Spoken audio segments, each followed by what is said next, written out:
What's up? The sky. Who was that? Oh, it's just some Jehovah's Witness.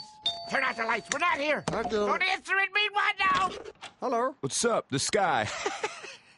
You got me. Yeah, he did. But we ain't here, so... Your friend's very funny. Yes. It's clearly for me, Meatwad. Hi. Yeah, I'm pretty clever. I was, sort of get the party going. I like you. Well, I am very likable. Anybody will tell you that. Anybody better tell you that. Right, Meatwad? I don't know, man. Sometimes you can get pretty cranky. Ow! He had to go. He had a thing to do. He's just a pet.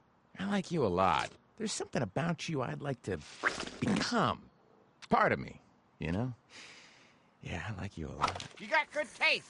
I really thought we had something brewing back there. Oh, I have something brewing.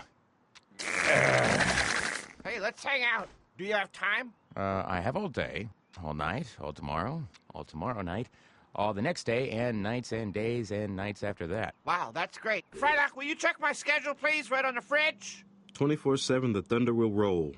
Looks like you're all booked up. Forever. Can you push the rolling thunder to next week? You have time for a drink? Me, I have all the time. Okay, but also, do you have money, transportation, and ID? Well, I produce a cheesy sebaceous residue with my gullet gland. The smell, while horrifying, arouses me immensely. Cool. So you're a musician. I'll see you jerks later.